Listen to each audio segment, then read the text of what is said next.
ये अवेलेबल है जी सारे, मोस्टली ऑनलाइन। तो बहरहाल जी बड़ी इंपॉर्टेंट सर्शन एक्सपर्ट्स बता रहे हैं कि भाई साहब आपकी ऑर्गेनाइजेशन का जो मर्जी साइज हो, वो भले एक छोटे से शहर में हो, एक मुल्क में हो पूरे फैली हुई, या पूरी ग्लोबल मल्टीनेशनल ऑर्गेनाइजेशन एमएनसी हो, कोई भी सेक्टर हो, कोई भी इंडस्ट्री हो, तो 4 बेसिक ये प्रायोरिटीज हैं जो कि सीईओज को भी समझना चाहिए, ठीक है जी, जो आपका लीडर है, टीम लीडर है, और as a foot soldier, as a professional, तानू मैनू हम सबको समझना चाहिए।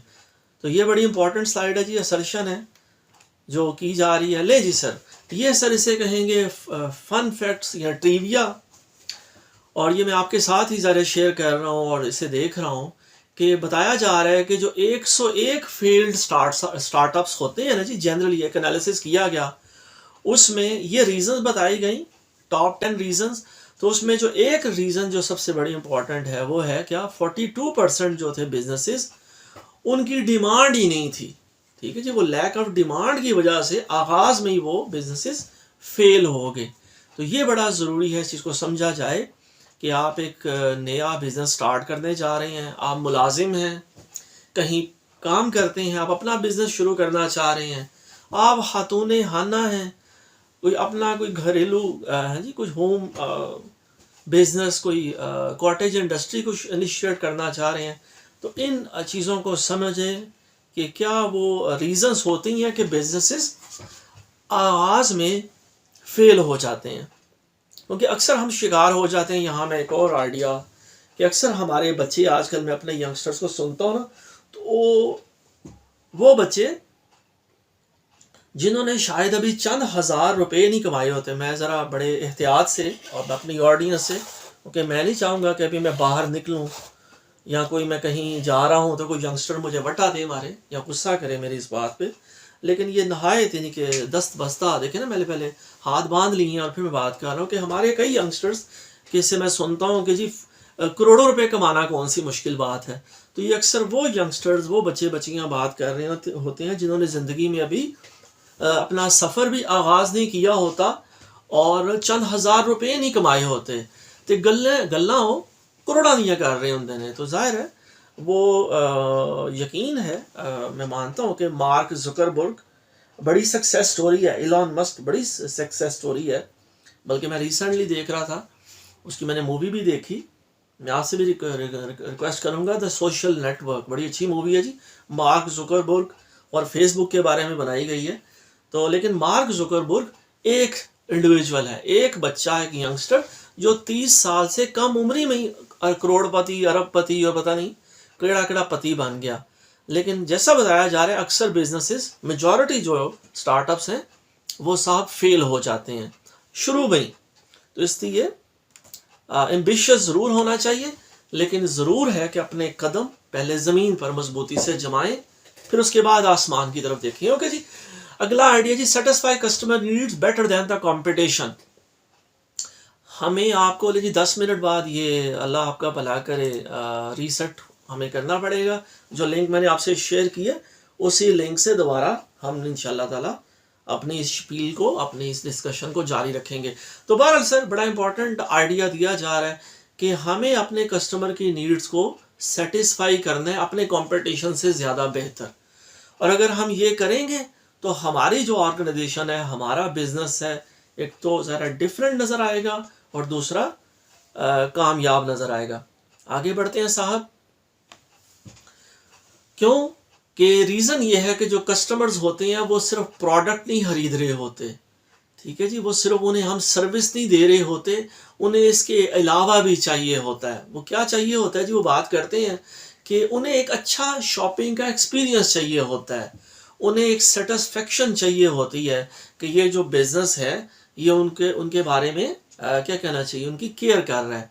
तो बहरहाल जी यहाँ टर्मिनोलॉजी या जार्गन की बात करें तो डियर पार्टिसिपेंट्स, ये टर्मिनोलॉजीज़ हमें समझनी चाहिए, याद रखनी चाहिए, और क्या कहना चाहिए, एटलीस्ट एक बिजनेस सेंस, एक कॉमन सेंस ज़रूर डेवलप करनी चाहिए।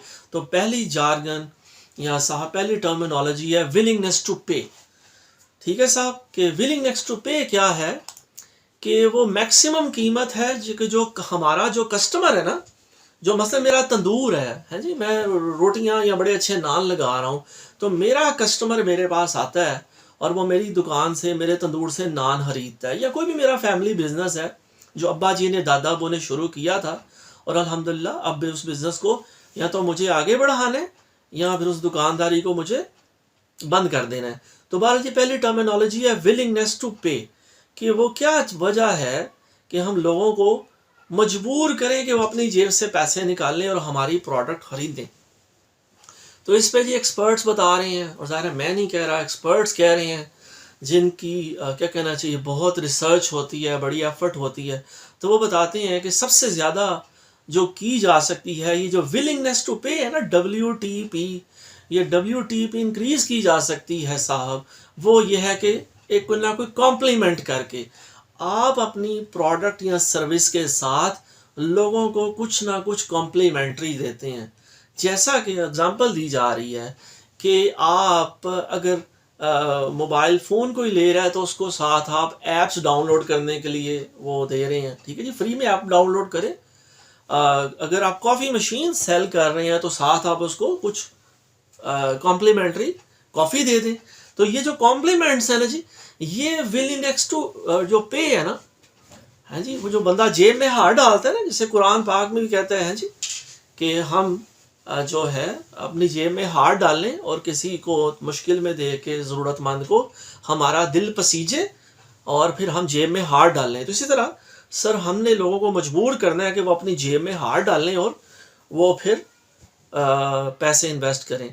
तो साहब ये जो है कॉम्प्लीमेंट्स एक अच्छी स्ट्रेटजी है। आगे बढ़ते हैं। एग्जाम्पल शेयर की जा रही है जी, एक ये मैं ज़ाहिर है आपके साथ शेयर करूँगा तो मज़ीद आप इसे एक्सप्लोर करेंगे।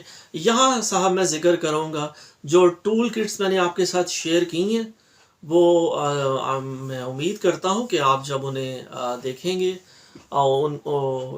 इनका ज़िक्र यहाँ पर तो आएगा ही, तो वो जब आप मज़ीद उन्हें देखेंगे तो इंशाअल्लाह ताला इन आइडियाज़ को एक्सप्लोर करने में आसानी होगी, समझने में आसानी होगी। आगे बढ़ते हैं सर। कैश फ्लो जी, हमें कैश फ्लो जनरेट करना है जी। कैश फ्लो, अब जाहिर है कैश फ्लो दो तरफा ट्रैफिक है साहब, कि ये कैश फ्लो है हमारी ऑर्गेनाइजेशन में कि अंदर की जानिब, जबकि कस्टमर्स हमें पे कर रहे हैं। और इसी तरह जब वो ऑर्गेनाइजेशन, वो बिजनेस अपने, हाँ जी, बिलों की बात हो रही है, आज ही सुबह मैं अखबार में पढ़ रहा था कि 7 रुपये यूनिट ऑन द एवरेज इंशाल्लाह ताला बिजली बढ़ जाएगी। तो वो जाहिर है हमारी जेब से, हमारे बिजनेस से वो पैसे निकलेंगे।